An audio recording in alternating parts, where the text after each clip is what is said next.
오셔서 설교해 주시겠습니다. 함께 나눌 말씀은 마태복음 21장 1절로 11절입니다. 마태복음 21장 1절로 11절 말씀.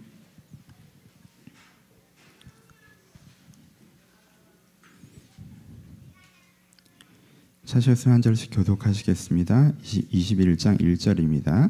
저희가 예루살렘에 가까이 와서 갈르만산 벳박에 이르렀을 때 예수께서 두 제자를 보내시며 이르시되 너희는 맞은편 마을로 가라. 곧 문인 나귀와 나귀 새끼가 함께 쓸 것을 보리니 풀에서 내게로 끌어오너라.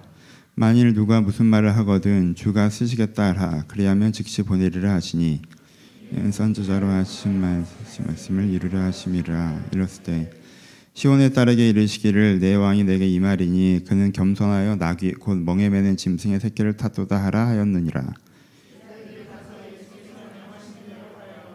나귀와 나귀 새끼를 끌고 와서 자기들의 겉옷을 그 위에 얹음에 예수께서 그 위에 타시니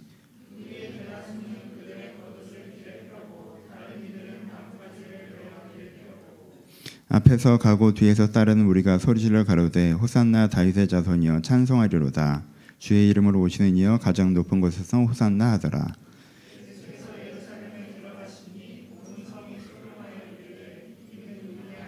같이 했습니다. 무리가 가로되 갈릴리 나라에서 오신 선지자 예수라 하니라. 아멘. 안녕하세요. 예, 오늘은 종려주일입니다. 고난주간을 시작하는 첫 예배로 오늘 드려집니다. 남회수하면서 종려주일을 따로 지키는 것은 처음입니다. 종려주일을 지키고 고난주간을 공식적으로 지키는 건 처음입니다.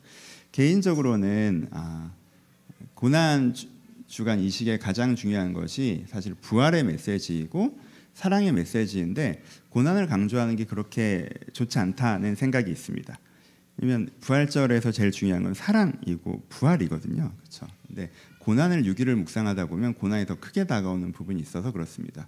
고난을 묵상하는 거에서는 약간의 조심스러움이 있습니다. 고난을 너무 강조하다 보면 너의 죄 때문에 예수님께 이렇게 고난을 당하셨어. 그러니까 네가 얼마나 잘못했니? 앞으로 똑바로 해야 되지 않겠어? 라고 얘기하는 죄책감에 기반한 회개로 갈 수 있는 부분이 있기 때문에 그렇습니다. 그래서 고난, 십자가의 메시지여서 고난은 핵심적인 메시지가 아닙니다. 고난주간이라고 부르지만 여기서 가장 핵심적인 메시지는 사랑이어야 합니다. 그래서 고난주간을 별로 지키지 않다가 제가 그보다 1년에 일주일 정도 십자가가 너무 중요한 것인데 십자가의 사랑을 묵상하는 기회로 삼으면 얼마나 좋을까라는 마음에서 고난주간을 다시 지켜야겠다라는 마음을 가진 것입니다. 그래서 이번 한 주간 여러분들이 고난을 묵상하실 때 예수님의 행동을 묵상하시면서 그 행동의 의미를 묵상하시기 이전에 그것을 하시는 예수님의 마음을 묵상하셨으면 좋겠습니다. 예수님이 어떤 마음으로 이 한 주간을 보내셨을지, 어떤 마음으로 십자가에 달리셨는지, 그래서 그 사랑의 마음을 묵상하시면서 십자가의 사랑, 그 사랑으로 말미암아 우리 가운데 이루어질 부활을 묵상하시는 시간이 되셨으면 좋겠습니다. 그 첫 시간으로 오늘은 종려주일입니다. 그래서 일요일이 이제 첫날이죠. 고난주일 첫날입니다. 일정을 잠깐 확인해 볼까요? 5일 저희가 이제 6일 동안 할 설교의 첫 설교이기 때문에 내일부터 저희가 유튜브에 한 10분 정도 짧게 말씀을 올립니다. 여러분 사금하시는 분들은 하던 대로 하시면 되고 사금 안 하시던 분들도 이 고난주간에는 잠시 그 말씀을 가지고 묵상하시고 기도하셨으면 좋겠다라고 추천을 드립니다. 첫째 날은 오늘입니다. 입성의 날이죠. 예수님께서 예루살렘 성으로 들어오십니다. 그렇죠? 그래서 사람들이 예수님을 환영하는 입성의 날이고요. 둘째 날은 정화의 날입니다. 그래서 예수님께서 둘째 날은 성전에 올라가셔서 성전을 정화하시죠. 그래서 이제는 거기서 장사한 자를 내어 쫓고 하시는 말씀들이 있습니다. 셋째 날은 말씀의 날입니다. 셋째 날은 하루 종일 대적자들과 얘기하시고 무리들과 얘기하시고 제자들과 얘기하시면서 말씀을 나누십니다. 그래서 분량으로 본다면 이 부분이 가장 길게 적혀 있습니다. 넷째 날 수요일은 침묵의 날입니다. 성경은 수요일에 대한 기록이 없습니다. 예수님께서는 수요일에 기록할 만한 사역을 하지 않으셨습니다. 그래서 수요일은 침묵의 날이고, 왜냐하면 시간적으로는 목요일 날 밤 늦게잖아요. 금요일 새벽 시간, 금요일 동트기 전에 예수님께서 잡혀가시기 때문에 마지막 십자가에 달리기 실제적으로는 전날 수요일은 십자가를 준비하시는 시간으로 보내셨던 것 같습니다. 수요일은 침묵의 날입니다. 목요일은 성만찬의 날이죠. 하지만 성만찬과 겟세마네 기도와 여러 가지가 담겨 있는 게 목요일이죠. 그리고 목요일에도 제자들과 긴 얘기를 나누십니다. 그래서 화요일에는 무리들과 대제사장들, 바리새인들과 긴 얘기를 나누시고요. 목요일에는 제자들과 긴 얘기를 나누시는데 이것이 요한복음에 적혀져 있습니다.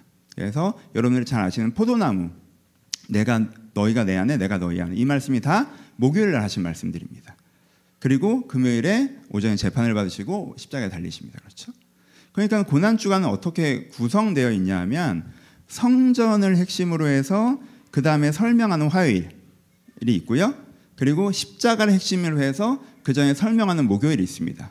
그래서 십자가에 대해서 제자들에게 설명하시는 부분과 십자가, 그리고 하나님 나라에 대해서 예수님께서 바리새인과 무리들에게 설명하시는 부분과 성전, 이렇게 크게 두 중심을 두고 이해하시면 고난주간의 큰 흐름이 이해되실 것입니다. 그런데 고난주간을 공부하려면 이렇게 하는 것인데 그보다는 우리가 고난주간을 지키는 것이기 때문에 월요일에 이걸 하셨지 어떤 마음으로 이걸 하셨겠구나, 화요일에 이걸 하셨지 어떤 마음이셨겠구나, 수요일에 마음으로 준비하셨지 어떤 마음이셨겠구나 라고 그 마음을 묵상하면서 따라가시면 더 좋지 않을까 생각합니다. 오늘 본문 시작해 볼게요. 앞에 얘기가 좀 길었죠. 오늘 본문은 이제 종려주일입니다. 예수님께서 예루살렘 성에 들어가시죠. 사람들이 종려나무 가지를 꺾어서 그 앞에 놓았다. 겉옷을 펼쳐놓고 종려나무 가지를 놓고 해서 종려주일이라고 부릅니다. 이게 종려가지는 아시겠지만 야자수 커다란 잎을 생각하시면 돼요. 그러니까는 예수님이 딱 가시는데 초록색 카펫이 깔리는 거예요. 쫙 이렇게. 그 긴 잎이기 때문에 그걸 몇 개를 겹쳐 놓으면 그냥 길이 초록색이 되는 거거든요. 그냥 우리는 레드 카펫으로 보통 표현되잖아요. 귀한 사람이 갈 때. 근데 여기 초록색 카펫이 깔리고 그 위에 겉옷까지 이렇게 양탄자를 까는 개념이죠. 겉옷까지 까서 예수님의 가시는 길을 실내로 만들어 버리는 거죠. 이게 왕의 행차일 때, 그리고 승전한 그 사령관의 행차일 때 우리가 이렇게 합니다. 그러니까 예수님을 메시아로 이제는 사람들이 환호하는 장면이죠. 그래서 앞뒤로 사람들이 다 둘러서 호산나, 가장 높은 곳에 호산나를 외칩니다. 이 호산나는 메시아를 향한 외침이거든요. 우리를 구원하소서라는 뜻인데 이미 구원하셨다는 확신을 갖고 외치는 것이 호산나입니다.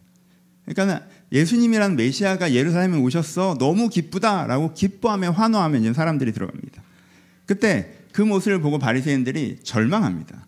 요한복음에 이 표현이 나오는데, 요한복음에 바리새인들이 서로 말하되 볼지어다 너희가 하는 일이 쓸데없다, 보라 온 세상이 저를 쫓는도다 라고 얘기했어요.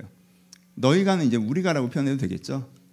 그러니까 예수님을 어떻게 꺾으려고, 예수님을 없애려고 사람들이 계획을 하고 있었는데 예수님께서 입성하시는 걸 보니까 여론을 이만큼 가져가셨다는 걸 상상도 못했던 거죠.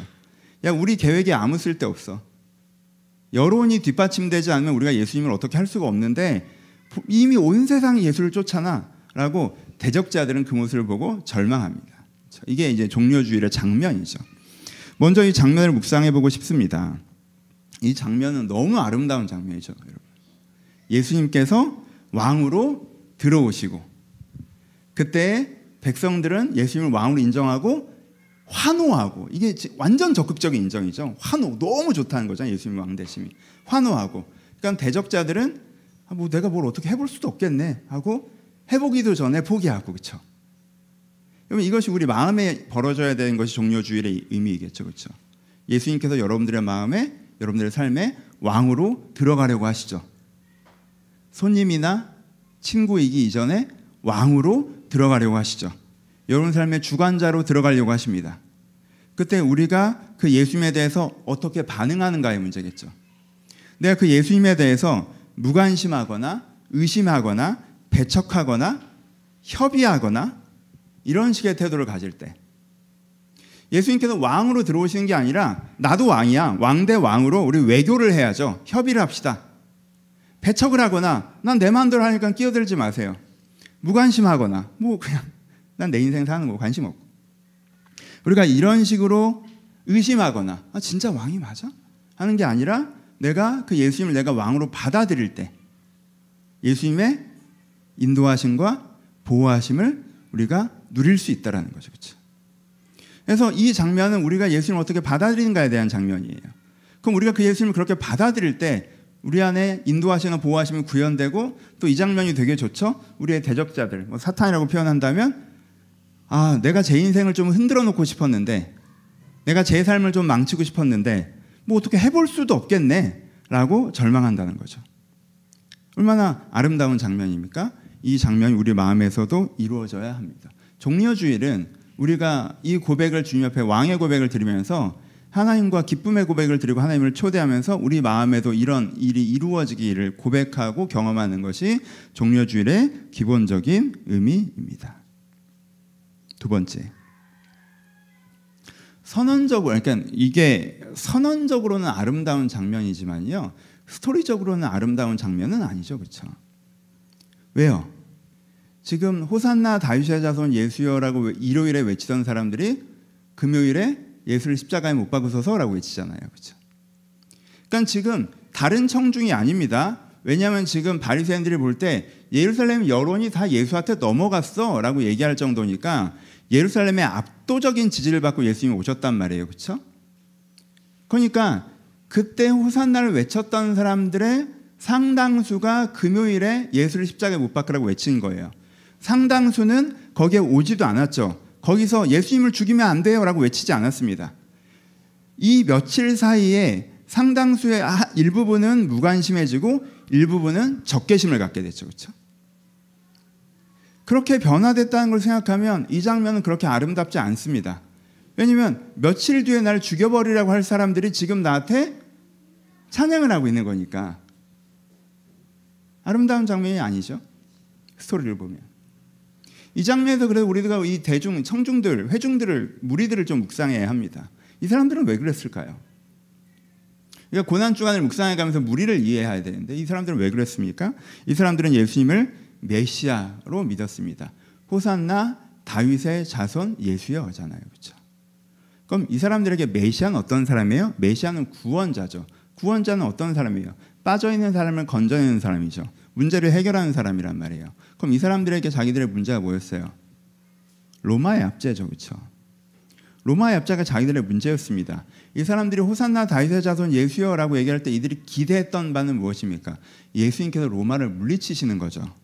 누가 그랬던 것처럼, 모세가 이집트에게 그랬던 것처럼, 누가 그랬던 것처럼, 다윗이 열왕들에게 그랬던 것처럼 성경에 기록되어 있는 그 역사를 메시아가 재현해내길 바라는 거죠. 그 사람들은 그것을 성경을 믿는 거라고 생각했어요. 성경에 10가지 재앙이 일어났던 것처럼 지금도 일어날 수 있다. 성경에 이집트라는 압도적인 권력을 모세 따위가 그 난민 같은 이스라엘이 어떻게 할 수 없었을 것 같지만 이루신 것처럼 지금도 그러실 수 있다. 내가 말씀을 믿는다. 내가 메시아를 믿는다. 예수가 그 모세와 같은 존재가 될 것이고 다윗과 같은 존재가 될 것이다. 다윗과 모세보다 더 위대한 존재일 것이다. 왜? 성경이 그렇게 그런 존재가 나타날 거라고 예언했는데 본인이 그 예언의 성취자라고 얘기했고 예언의 성취자라고 믿을 만한 근거들을 제시했으니까 우리가 그것을 믿는다. 이제는 예수가 로마의 압제로서 우리를 구원할 것이다 라는 그 기쁨 때문에 이들이 쫓아나와 호산나를 외쳤던 것입니다. 근데 다음날 예수님이 어떻게 가십니까? 월요일에 예수님은 어디로 가시죠? 로마의 총독부로 가시지 아니고 성전으로 가십니다. 그리고 로마의 군병들과 싸우지 않으시고 성전에서 장사한 사람들과 싸우십니다. 이걸 본 무리들의 실감한 감이 상상이 되십니까?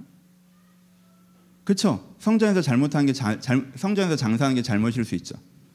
하지만 그것이 로마의 권력이 수많은 사람들을 죽이고 압제하고 핍박하고 그거보다 큰 잘못입니까?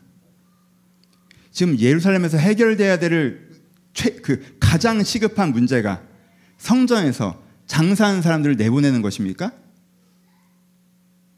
지금 헤로드 왕이 가짜 왕으로 속이고 착취하고 기만하고 그건 세례 요한을 죽인 사람입니다. 그런 사람이 왕위에 앉아있는데 거기로 싸우러 가지 않고 헤롯 궁정으로도 싸우러 가서 네가 세례 요한을 죽였느냐라고 그의 죄를 묻지 않고 로마 총독에게 빌라도에게 쫓아가서 이 백성이 어떤 백성인데 네가 이들을 학대하느냐라고 하지 않고 성전으로 들어가서 그 약한 먹고 살겠다고 장사한 사람들을 내쫓는다. 뭔가 실망스럽습니다. 어려운 주제를 피해가고 쉬운 주제를 선택하는 것 같습니다. 여러분, 첫 번째 정책이라는 건 굉장히 큰 의미가 있습니다. 그 정부가 지향하는 바를 표현하기 때문에. 예루살렘에 들어와서 첫 행보가 성전에 들어와서 장사하는 사람들 내보낸 것이다. 왠지 어려운 상대를 피해가고 쉬운 상대와 싸우는 것 같습니다. 들어오신 지 둘째 날엔 무엇을 하십니까? 하루 종일 바리새인들이랑 논쟁하십니다. 로마의 총독과 논쟁하지 않으시고 헤롯 왕과 논쟁하지 않으시고 바리새인들과 논쟁하십니다. 그리고 하는 얘기가 사두의 개인들이랑 모여 앉아서 죽은 다음에 부활이 뭐 어쩌네 저쩌네, 뭐 이건 누구의 권위냐, 요한의 권위는 그럼 누구의 권위냐, 이 권위의 주체를 얘기한다 얘기하지 않는다, 대중들이 듣기에는 하나도 안 중요한 신학적인 얘기, 그런 얘기 하루 종일 하십니다. 그리고는 후반부에는 사람들을 모아놓고 화 있을진저라고 하면서 바리새인들에 대한 분노를 쏟아내시는데, 화 있을진저 너희 설교한다 바리새인들이여라는 그 설교를 여러분들 읽어보십시오. 바리새인들에게 저주의 저주를 내리시는 것 같은 말씀을 하십니다. 여러분들 그걸 듣고 있는 무리라고 생각해 보세요. 오케이, 바리새인들 문제 있는 거 알겠어. 근데 왜 로마에게 저주하지 않느냐? 왜 헤롯에게 저주하지 않느냐? 바리새인들이 아무리 나쁜 사람이라도 그 사람들은 독립운동을 그래도 하려고 하는 사람이고, 그래도 하나님을 믿겠다고 하는 사람인데 로마보다 나쁘냐? 왜 저들을 저주하지 못하고 여기를 저주하느냐? 그리고 가장 결정적으로 무슨 얘기를 하십니까? 함정 질문을 던지죠. 세금을 내야 됩니까? 당신 로마 권력을 인정하십니까? 라고 했을 때 뭐라고 대답하십니까? 내가 로마 권력을 왜 인정하냐? 이렇게 대답을 안 하시죠. 가이사의 것은 가이사에게. 되게 빠져나가는 대답을 하세요. 여러분, 그걸 듣는 대중의 심정을 생각해 보세요. 여러분, 유다 땅에 가이사의 것이 어디 있습니까? 유다 땅에 가이사의 것이 어디 있어요? 지금 세금을 바치라는 건 내 돈을 내라는 건데, 내가 쟤한테 두들겨 맞고 지금 돈까지 내야 되는 상황인데 가이사의 것은 가이사에게? 지금 세금 얘기하자는 건데? 피해 가시네? 그리고 수요일이랑 목요일은 소식이 없어요. 그러더니 월요일 보고 실망했어요. 화요일 보고 실망했어요. 수요일 목요일 소식이 없어요. 근데 그러더니 금요일에 어디서 나타나요? 금요일에 아니 언제 저렇게 됐대? 붙잡혔어. 빌라도에게. 아니 빌라도를 무찌를 줄 알고 우리가 환호를 보냈는데 언제 싸움이 벌어졌는지도 나는 들어본 적이 없는데 붙잡혔어. 무기력한 모습으로. 그걸 딱 보자마자 이 사람들이 화가 나요, 안 나요? 이 사람들이 딱 느껴지는 감정이 뭡니까? 월요일, 화요일은 의심이고 지금 금요일은 확신이죠. 아, 사기꾼이구나. 우리를 도울 능력이 아주 없으면서 메시아라고 했구나. 메시아가 아니면서 내가 부르짖는 그 소리를 들었구나. 날 로마를 어떻게 하지도 못할 거면서 우리가 그 호산나라고 외칠 때 에헴 하고 중간에서 그렇게 개폼을 잡았던 거구나. 소리를 질렀던 내가 밉다. 그러니까 죽이라는 소리가 나오죠. 그 배신감에. 이 아이러니한 장면이 벌어지는 것입니다. 일요일에 호산나를 외치면서 예수님 옆에서 예수님을 행복한 눈으로 바라봤던 사람들이 금요일에 십자가를 지고 올라가신 예수님을 보면서 조롱하죠. 십자가를 날린 예수님을 보면서 내려와 봐, 어디 네가 왕이면. 우리 찬양 받아 먹을 땐 기분 좋았지. 네가 왕이면 내려와 봐. 그럼 지금이라도 내가 꿇을 테니까. 이 소리가 나오는 거죠. 예수님을 죽인 무리들이 특별히 나쁜 사람이라고 생각하시고 나랑은 전혀 상관없는 사람이라고 생각하시면 안 됩니다. 어떠한 개연성이라는 게 있어요. 그럼 이 사람들은 어떤 사람이에요? 우리가 보기에 평범한 사람들이죠. 이 사람들이 어떤 사람들인지 이해가 되십니까? 그리고 이 사람들의 문제가 무엇인지 이해가 되십니까? 이 사람들의 문제가 무엇입니까? 이 사람들의 문제는 예수님께서 3년 동안 말씀하신 설교를 전혀 이해하지 못했다는 거죠. 예수님께서 3년 내내 뭐에 대해서 얘기하셨습니까? 영원권에 대해서 얘기하셨습니다. 팔복에서 무엇을 얘기하셨습니까? 산상수에서 무엇을 얘기하셨습니까? 오병이어를 일으키시기도 무슨 얘기를 하셨습니까? 예수님께서 도망가시면서 생명의 떡 얘기를 하셨습니다. 나는 단지 너희들의 환경을 개선하려 주러 온 존재가 아니라 너희들의 영혼을 구원해 주는 존재라고 얘기하고, 너희들의 문제는 로마의 압제가 문제 아니라 너희들이 죄 가운데서 벗어나지 못한다는 게 너희들의 1차적인 문제이고, 로마의 압제는 그거에서 연동해 나타난 현상적인 문제라고 지속적으로 얘기하셨어요. 하지만 예수님의 그 3년 동안의 설교, 영혼의 변화, 가치 있는 삶, 우리가 계속 얘기하고 있지 않습니까? 구원이라고 하는 건, 가장 큰 구원은 여러분을 자신이 바뀌는 구원이에요. 영혼의 변화란 말이에요. 그 다음에 여러분들의 삶에 바뀌는 구원인데, 그것은 여러분들의 삶이 가치 있어지는 구원이에요. 그리고 세 번째 구원이 여러분들이 돌보심을 누리는 구원이죠. 그렇죠? 우선순위로는 세 번째. 근데 이 사람들이 어떻게 한 거예요? 세 번째만 붙잡고 첫 번째, 두 번째는 보지 않는 것이죠. 내가 변할 생각도 없어요. 내 삶이 가치 있어지는 것도 바라지 않습니다. 내 문제가 해결되는 것만 바랍니다. 그래서 이들은 찬양을 불렀다가 돌을 던집니다. 이 장면도 우리가 묵상해 볼 수 있습니다. 우리도 이런 모습을 가질 때가 있기 때문에 그렇습니다. 우리가 한결같이 그러지 않겠지만, 때로 우리의 세 번째 이슈에 골몰될 때, 우리의 돌보심의 문제에 우리가 몰입되는 상황들이 될 때, 그때일수록 우리가 영혼의 중심을 가지고 중보하며 주님을 찾아갈 때 그 문제도 더 잘 해결될 수가 있는데, 우리가 그것을 잃어버리고 그 문제가 전부인 것처럼 거기에 빠져버릴 때가 있습니다. 그럼 어떻게 됩니까? 나는 피해자니까 나는 선인이라고 생각합니다. 내가 피해자이기 때문에 내가 의인이라고 생각하죠. 하나님은 당연히 내 문제를 해결해 주셔야 되고 생각합니다. 그러다면 어떤 논리가 생기게 됩니까? 하나님이 내 문제를 해결해 줄 거라고 믿을 때에는 호산나 다윗의 예수여라고 찬양을 하다가, 하나님께서 내 생각대로 내 문제를 해결해 주지 않으면 하나님께 큰 배신감을 느끼고 하나님께서 나에게 큰 죄라도 범한 것처럼 하나님을 비난하는 마음을 갖게 되는 경우가 있죠. 이건 오해하지 마세요. 다시 한번, 하나님께 여러분 삶을 돌보지 않으신다는 게 아니에요. 돌보신 하나님을 구하는 게 잘못됐다는 뜻도 아니에요. 근데 여러분 항상 세 가지를 동시적으로 생각하셔야 됩니다. 영혼의 구원을 받고 삶의 부르심을 받으며 주의 돌보심을 얻으십시오. 여러분 성막을 다 배우셨잖아요. 성막에 들어가서 가장 먼저 해야 되는 것은 무엇입니까? 번제단입니다. 영혼의 구원입니다. 그렇죠? 하나님께서 오셔서 나의 죄를 자유케 하시는 거예요. 내가 바뀌는 거예요. 이게 첫 번째입니다. 그 다음에 어디로 들어갑니까? 성소로 들어가죠. 성소로 들어가서 뭐가 있어요? 등대가 있죠. 그럼 그때부터 우리가 주님의 인도하심을 따라가는 거예요. 그렇죠? 우리의 삶에 가치 있어지는 거예요. 그 다음이 뭡니까? 진설병이죠. 만나의 매출하기를 상징하는, 돌보심을 상징하는 거예요. 그렇죠? 내가 변화되고 하나님 인도함을 따라 살아갈 때 주가 나를 돌보시는 이것입니다. 내가 내 욕심과 내 뜻대로 살아가는데 주가 나를 돌보신다? 그건 북이스라엘에서 했던 거고, 우리가 이 중심을 잡는 것이 중요합니다. 무리들은 이 중심을 놓쳤습니다. 왜요? 무리들이 되게 나쁜 사람들이어서가 아니에요. 이 사람들 그게 나쁜 사람들 아닙니다. 이 사람들 40 있다가 회개해요. 그렇죠? 예루살렘에 큰 붕의 역사가 일어나지 않습니까? 40 있다가 회개해요. 베드로가 설교하니까 형제 우리가 어이할 거 하고 회개하는 사람들이 이 사람들이에요. 호산나 다윗의 자손을 외쳤던 사람도 이 사람들이고, 예수님을 죽여라 라고 했던 사람도 이 사람들이고, 40일 지나서 형제 우리가 어찌할꼬 회개하고 핍박 가운데서 그리스도를 믿었던 사람들도 이 사람들입니다. 예루살렘 교회잖아요. 그럼 이 사람들을 나쁘게만 생각하지 마시고 이 사람의 입장을 헤아리 주되, 이 장면의 잘못은 우리가 알고 있어야 합니다. 이 사람은 되게 힘들었어요. 여러분들 중에 힘든 분들도 계시죠. 저도 힘든 부분들이 있겠죠. 하지만 우리 중에 누구보다도 힘들었습니다. 왜? 이 사람은 나라를 잃었거든. 나라를 잃었다고요. 로마는 유대인들을 사람으로 보지 않았어요. 굉장히 많은 핍박과 압제가 있었다고요. 물론 그들 가운데 여러 가지가 있으면 지금 기준으로 얘기하면, 지금 기준으로 보면 훨씬 더 칭찬했던 부분이 있습니다. 그건 여러분들이 힘드실 때라도 그 문제에 주님께서 꼭 찾아오시고 함께 해결하시길 바라요. 하지만 매몰되지 마세요.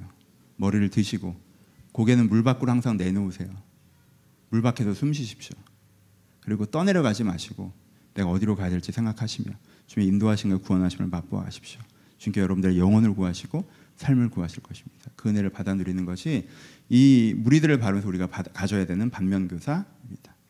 세 번째, 하지만 가장 나누고 싶은 것은 세 번째입니다. 이 종려주의를 갖는 그 신학적 가치, 이 장면의 가치 너무너무 중요한 것입니다. 여기서 무리들을 묵상하는 것도 너무너무 중요합니다. 하지만 이 고난 주간에 우리가 묵상하고 우리가 나누고 싶은 것은 이 순간에 서 계신 예수님의 마음입니다. 예수님께서 어떤 마음으로 이들을 바라보고 계셨을까요? 두 번째 설명을 들으셨으니 예수님께 그렇게 기쁘지만 않으셨다는 걸 우리가 알 수 있겠죠. 막 그 환호를 즐기고 이제야 얘들이 나를 좀 알아주는구나 이렇게 뿌듯하지 않으셨을 거예요. 예수님께서 어떤 마음이셨을까요? 지금은 나를 환호할, 금요일에 나를 저주할 이 사람들을 바라보면서 첫 번째, 예수님께서는 안타까우셨을 것입니다. 이건 묵상의 영역이고 상상의 영역이지만 예수님께서 안타까우셨을 것입니다. 왜? 자기 핵심적인 문제는 저게 아닌데 문제가 그런 식으로 풀려가지 않을 건데 그게 핵심 문제라고 생각하고 문제가 그런 식으로 풀려갈 거라고 생각하면서 거기에 매여있는 모습이 안타까우셨습니다. 왜? 이 사람은 훨씬 더 아름다운 모습을 가지고 있고 그 문제를 훨씬 더 잘 풀어갈 역량을 가지고 있고 이 사람이 자신의 아름다운 모습을 확신하고 하나님의 방법으로 그 문제를 풀어가면 그 문제 이상 모든 것이 풀려나갈 건데 하나님께서 구원하고 만들어 가실 좋은 모습을 갖고 있으면서 이 상황에 빠져 있어 이 생각에 빠져 있어 자기의 인생을 스스로 제한하는 이 사람의 모습들에 이들의 모습 때문에 안타까우셨을 거예요. 우리가 안타까움을 느낄 때가 있죠. 너무 잘할 수 있는 아이가 이렇게만 마음 먹으면 되는데 작은 하나에 꽂혀가지고 그것에 매여있는 것을 보면 안타깝잖아요. 야, 그건 별거 아니야. 그냥 툭툭 털고 지나가도 돼. 네 생각대로 해결되지 않아도 인생에 큰 문제 없어. 이런 식으로 펼쳐가면 되는 거야. 더 중요한 건 오히려 네가 마음을 그렇게 갖는 거다. 오히려 그러면 문제가 더 심각해질 수 있는데 그렇게 우리 아이들을 바라보면서 느낄 때가 있죠. 하나님께서 그런 마음이셨을 거라 저는 확신합니다. 안타까우셨을 거예요. 왜 그렇게 좁게 생각해? 더 넓은 길이 있는데. 두 번째, 결심하셨을 것 같아요. 더욱더 십자가 져야겠다. 예수님 지금 환호받으러 들어오신 거 아니시죠? 예수님 지금 십자가 지로 들어오셨잖아요. 십자가 왜 지로 들어오셨습니까? 이렇게 죄에 매여있는 자기의 옛 모습에 매여있는 이 사람들을 자유하게 하고 싶으셔서 예수님 십자가 지려고 하시는 거잖아요. 그러니까 그 매여있는 모습을 보면서 더욱 느끼셨을 것 같아요. 더욱더 거기에 대한 확신이 있을 것 같아요. 내가 좀 힘들더라도 고되더라도 내가 이 사역을 꼭 감당해야겠다. 내가 이 사람들을 자유케 해줘야겠다. 라고 예수님께서 이 십자가를 향한 결단을 더 크게 하셨을 것이라 생각합니다. 세 번째, 예수님께서 어떤 마음이셨을까요? 전 예수님의 마음의 가장 큰 부분은 기대감이셨을 거라고 확신합니다. 여러분, 예수님께서는 십자가를 최종적인 목표로 예루살렘에 들어오신 것이 아닙니다. 예수님께서는 부활을 최종적인 목표로 예루살렘에 들어오신 것이 아니에요. 예수님의 목표점은 어디입니까? 부활의 순간입니까? 십자가의 순간입니까? 아니죠. 예수님의 목표점은 40일 뒤에 여기서 일어날 성령의 역사예요. 그렇죠? 예수님이 원하시는 건 예수님께서 왜 이 과정을 다 감당하십니까? 이 십자가의 사역을 통해서 40일 뒤에 50일 뒤에 4년 동안 내 설교를 듣고도 잘 알아먹지 못했던 사람들이 이제 진짜 하나님을 믿고 진짜 예수님을 믿고 진짜 성령을 받고 내면의 변화를 받고 교회를 세우고 서로 기뻐하고 서로 즐거워하고 세상이 핍박하여도 선한 길을 가고 의로운 길을 가며 세상이 감당치 못할 삶을 살아가는 건 예수님께서는 그걸 보고 십자가를 지시는 거잖아요. 그 목표점을 보시고. 그러니까 예수님의 마음은 지금 뭐가 있겠어요? 기대감이 있겠죠. 여러분, 제가 지금 의도적으로 천막을 커튼을 치고 말씀을 드렸는데 이 환호하는 장면만 보면 이 사람들이 예수님을 좋아하나 보네 라고 할 수 있죠. 이 사람들이 예수님을 저주하는 금요일의 장면 보면 이 나쁜 놈의 새끼들 이렇게 얘기할 수 있죠. 하지만 예수님은 이 순간의 환호보다 금요일의 저주보다 40일 뒤의 회개를 더 보셨을 것이라고 확신합니다. 내 십자가 사역을 통해서 이 예루살렘의 많은 사람들이 결국에 이제 몇십일이 지나지 않아 변화될 것이다. 신령과 진정으로 예배를 드리고 하나님을 기뻐하며 변화된 삶을 살아갈 것을 바라보며 기대하셨을 것이라 생각합니다. 예수님께서 중간에 고난의 과정을 견디셨던 이유는 그 목표점 때문이다. 그 기대감. 우리를 구원하시고자 십자가에 지신 것입니다. 그건 예수님께서 그 마음으로 바라보셨을 것이라고 저는 확신합니다. 예수님께서는 사랑의 마음으로 바라보셨을 것이라고 확신합니다. 여기서 구절로 표현하지는 않지만 성경 전체가 구절로 이것을 표현하지 않습니까? 예수님께서 왜 오셨습니까? 세상을 이처럼 사랑하사. 십자가를 지면서 우리 조금 이따 성찬의 예식을 할 거지만 떡을 보면서 뭐라고 말씀하시죠? 이것은 너희를 위하는 내 몸이다. 그러니까 그러니까 예수님께서 십자가를 바라보시는 자기의 마음을 표현하셨어요. 사랑이라고 얘기하셨고 너희를 위함이라고 얘기하셨습니다. 그 마음으로 종려주일에도 서 계신다고 저는 확신합니다. 고난주간 내내 그 마음으로 서 계신다는 것이 너무나도 자연스럽고 당연한 묵상입니다. 예수님께서는 우리를 사랑하시는 눈으로, 그 우리를 사랑하시는 눈으로 그 순간에 계셨습니다. 여러분, 안타까워하는 것은 사랑입니다. 여러분, 내가 그 대상을 사랑하지 않잖아요? 그럼 그 대상이 똑바로 하지 못할 때 평가하지, 안타까워하지 않습니다. 쟤 저거밖에 안 되는 놈이구나 얘기하지 안타까워하지 않아요. 안타까워하는 것은 그 사람을 아름답게 보는 것입니다. 못하는 사람이 못하는데 내가 사랑하잖아요? 그럼 괜찮아, 괜찮아, 그만해도 돼라고 얘기하지 안타까워하지 않습니다. 그러니까 여러분 주변에서 여러분들 너무 괜찮아라고 얘기하는 사람은 여러분을 향한 기대감이 없는 거예요. 잘 생각해 보셔야 돼요. 왜 안타까우세요? 너무 괜찮은 애가 그 괜찮은 모습이 50일 뒤에 포텐이 터지잖아요. 그렇게 괜찮은 애들이죠, 이분들이 지금. 그런 괜찮은 사람이 이러고 있으니까 안타까운 거잖아요. 안타까움은 사랑입니다. 이 사람에게 있는 아름다움을 발견하는 것이고 이 사람을 위하는 마음이 있기 때문에 안타까워하는 것입니다. 헌신은 사랑입니다. 이 사람을 위해서 내가 고통을 감당하겠다, 내가 위한다, 너희를 위하는 내 몸이, 이건 그 위함은 사랑입니다. 그렇죠? 누군가를 위하는 건 사랑하기 때문이에요. 기대는 사랑입니다. 여러분, 그 사람이 잘 되는데 내가 왜 기쁩니까? 그 사람의 기쁨이 나의 기쁨이니까, 내 마음이 연동되어 있으니까 사랑이죠. 예수님께서는 사랑의 마음으로 이 자리에 서 계신다라고 저는 확신합니다. 그러니 여러분, 이것을 묵상하셨으면 좋겠습니다. 이 고난주간 내내 이 예수님의 마음을 묵상하십시오. 예수님이 어떤 마음으로 일주일을 지내셨을지, 어떤 마음으로 십자가에 서셨는지 이 마음을 묵상하십시오. 하나님이 세상을 이처럼 사랑하사 너를 위하는 내 몸이다, 그 마음으로 여기에 서셨다는 걸 묵상하셨으면 좋겠습니다. 그래서 2000년 전에 예수님이 그 무리를 향해서 그런 마음이셨다는 것이 핵심이 아니라 지금 살아계신 하나님께서 우리에게, 나에게 그런 마음이시라는 걸 묵상하시며 누리시는 것이 여러분들의 고난주간이 되기를 바랍니다. 어떤 분들은 큰 오해를 갖고 계십니다. 하나님이 지금 여러분들을 바라보시는 마음이 되게 답답해 하신다고 생각하시는 분들 계세요. 하나님이 여러분들을 바라보는 마음이 되게 냉정하게 평가하는 마음이라고 생각하시는 분들도 계세요. 하나님이 여러분들을 바라보시면서 화가 나기 시작하고 생각하시는 분들이 많아요. 하나님께서 여러분들을 바라보시면서 무관심하다라고 생각하시는 분들도 있습니다. 그러면 정직하게 여러분들한테 물어보십시오. 머리에서 말고 여러분들의 마음으로, 여러분의 마음은 하나님이 지금 나를 어떻게 바라보고 있다라고 느끼십니까?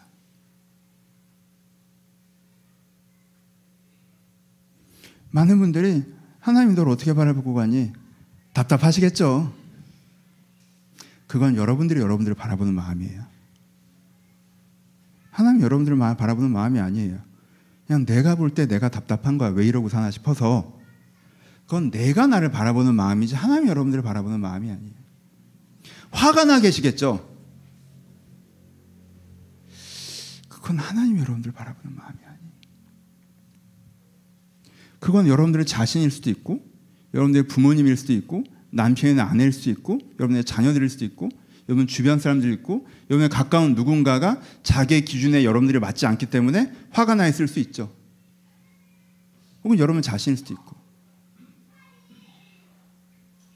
무관심하겠죠. 그것도 여러분들 주변에 여러분들이 중요하게 생각하는 누군가의 시선일 수도 있습니다.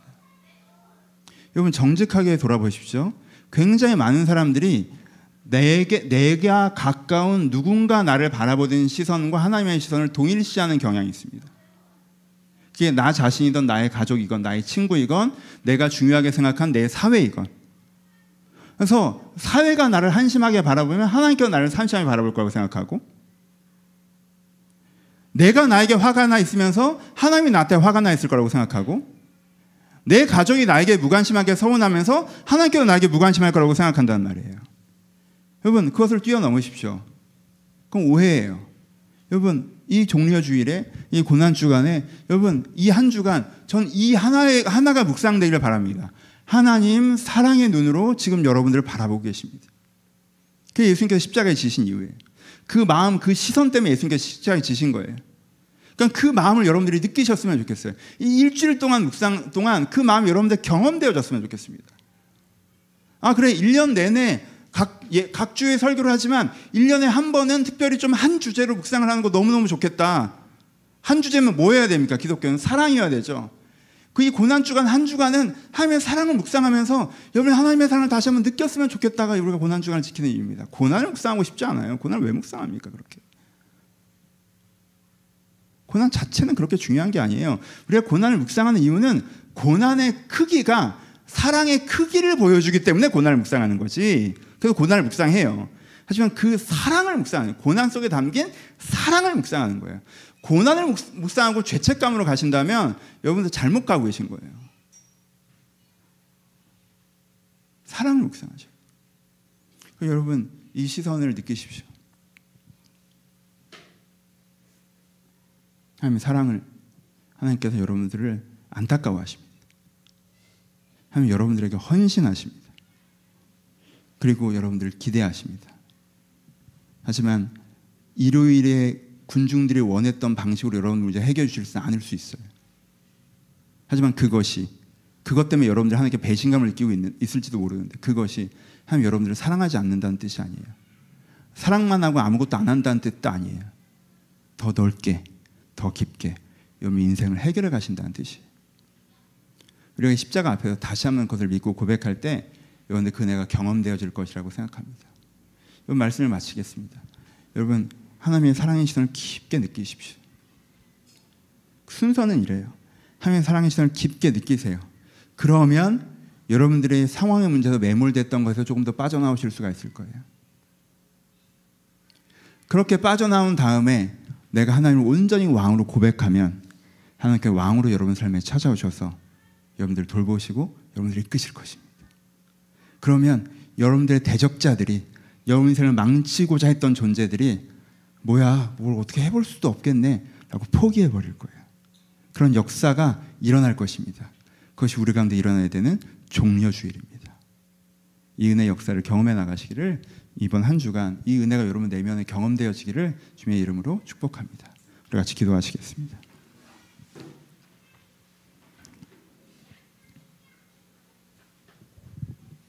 여러분 말씀으로 묵상하며 기도하셨으면 좋겠습니다. 하나님께서 나를 어떻게 바라보고 계시는지 이제까지 사랑의 눈으로 바라보고 계신다는 걸 여러분들 좀 느끼지 못했다면 주님 내가 주님께 나를 사랑의 눈으로 바라보는 것을 마음으로 느끼고 누리게 하여 주시옵소서. 주님의 사랑을 초대하시면서 하나님 주님께 나를 사랑하시는데 제가 잘 느끼지를 못합니다. 제 마음에 경험되어지기를 소원합니다라고 간구하시면서 이 사랑의 주제를 함께 기도하셨으면 좋겠습니다. 기도하겠습니다.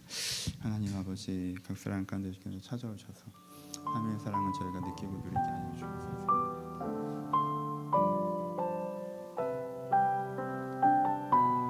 아버지 하나님의 사랑을 저희가 느끼고 누리기를 소원합니다.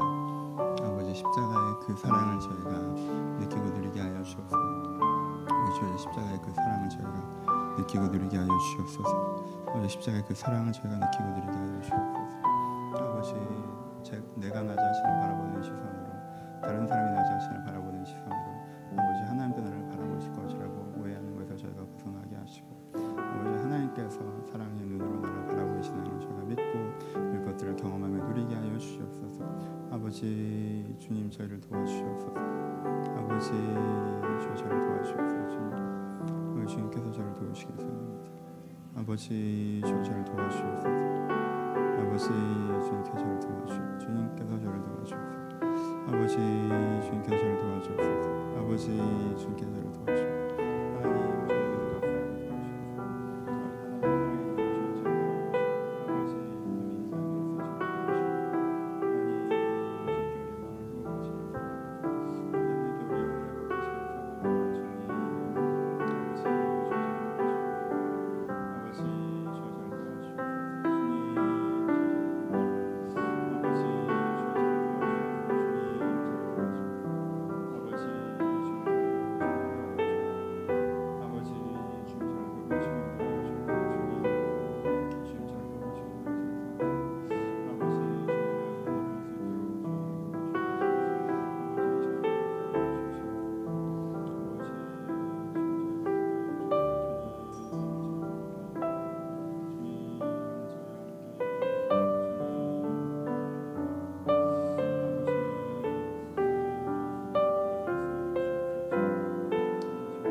하나님 아버지, 십자가를 저희가 많이 듣고 많이 알고 많이 묵상하나 때로는 그 안에 있는 사랑을 저희가 놓칠 때가 있습니다.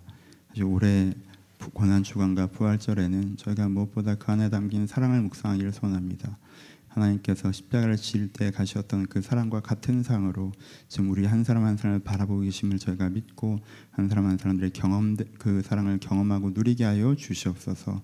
아버지 주여, 저희가 성찬의 떡을 떼려고 하는데 그리스도께서 우리를 위하여 주신 그 몸의 의미를 저희가 고백할 때 십자가의 사랑의 의미가, 그 사랑의 은혜가 각 사람 가운데 경험되어지는 성찬이 될 수 있도록 축복하여 주시옵소서. 감사드리며 살아계신 예수님의 이름으로 기도합니다. 아멘. 제가 말씀을 읽습니다. 내가 너에게 전한 것은 주께 받은 것이니 곧 주 예수께서 잡히시던 밤에 떡을 가시사 축사하시고 떼어 가라사대 이것은 너를 위하는 내 몸이니 이것을 행하여 나를 기념하라 하시고 식후에 또한 이와 같이 잔을 가지고 가라사대 이 잔은 내 피로 세운 새 언약이니 이것을 행하여 마실 때마다 나를 기념하라 하셨으니 너희가 이 떡을 먹으며 이 잔을 마실 때마다 주의 죽으심을 오실 때까지 전하는 것이라. 그러므로 누구든지 주의 떡이나 잔을 합당치 않게 먹고 마시는 자는 주의 몸과 피를 범하는 죄가 있느니라. 사람이 자기를 살피고 그 후에야 이 떡을 먹고 이 잔을 마실지니 주의 몸을 분별치 못하고 먹고 마시는 자기는 자기의 죄를 먹고 마시는 것이니라. 아멘. 성찬식은 예수님께서 제정하신 특별한 예식입니다. 그래서 세례를 받으신 분, 지금도 세례 고백을 여러분들의 마음에 유지하고 계신 분들께서 성찬에 참여하셔야 합니다. 성찬의 고백이 없으신 상태에서 세례를 받지 않으신 상태에서 성찬에 참여하시는 것은 예수님께서 제정하신 이 예식을 함부로 대하는 것이기 때문에 그것 자체가 죄가 된다라고 말씀하셨습니다. 그러니 세례를 받으신 분, 세례를 받으셨다는 형식을 넘어서 그 마음을 이 시간 다시 한번 예비하시면서 성찬에 참여하셨으면 좋겠습니다. 예수님께서 십자가 예식이 전날 제자들과 함께 성만찬을 나누시면서 십자가의 의미를 알려주셨습니다. 떡은 우리를 위하는 예수님의 몸이다 라고 하셨습니다. 잔은 예수님의 피로 세운 새 언약이다 라고 하셨습니다. 떡은 우리를 위하시는 예수님의 사랑을 이야기합니다. 잔은 우리의 영혼을 회복하시는, 영혼을 구원하시는 구원의 언약을 예비합니다. 여러분, 이 예식의 시간을 통하여서 하나님의 사랑을 믿는다고, 십자가의 사랑을 믿는다고 고백하시고 여러분의 영혼을 구원하신다는 걸 믿음으로 고백하실 때 이 예식을 통하여서 그 은혜를 여러분한테 회복시켜 줄 것입니다.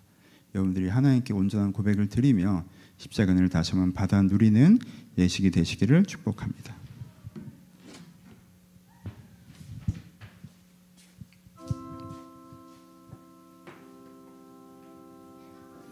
내가 너에게 전한 것은 주께 받은 것이니 곧 주 예수께서 잡히시던 밤에 떡을 가지사 축사하시고 떼어 가라사대 이것은 너희를 위하는 내 몸이니 이것을 행하여 나를 기념하라 하시고 분병하겠습니다. 묵상 중에 기도하시며 고백으로 참여하시길 바랍니다.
식후에 또한 이와 같이 잔을 가지고 가라사대 이 잔은 내 피로 세운 새 언약이니 이것을 행하여 마실 때마다 나를 기념하라 하셨으니 분장합니다. 묵상 중에 기도하시며 고백으로 참여하시길 바랍니다.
하나님, 저희가 성령과 함께 성찬의 떡을 나눴습니다. 우리를 위하는 몸이라 하셨고 우리를 위해 세우신 새 언약이라고 하셨으니 그 사랑과 그 영원구원의 은혜가 성찬의 떡을 함께 했던 모든 각 사람 가운데 이루어지게 하여 주옵소서. 이 순간 우리의 잠들어 있던 영혼이 살아나게 하시고 하나님의 사랑을 알지 못했던 영혼이 주님의 사랑을 느끼게 하셔서 그 사랑이 우리가 하나님께 받은 가장 큰 선물을 느끼며 영혼 가운데 기쁨을 누릴 수 있도록 주님께서 각 사람을 축복하여 주옵소서. 제가 이 한 주간을 고난 주간으로 지키며 다음 주일 부활 주일을 기대하며 나오겠습니다.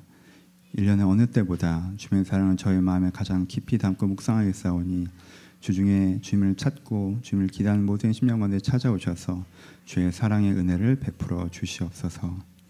이제 우리 주 예수 그리스도의 은혜와 하나님 아버지의 사랑하심과 성령님의 교통하심이 지금도 주님을 바라는 모든 사람들 가운데 이제부터 영원토록 함께 했을지어다. 아멘.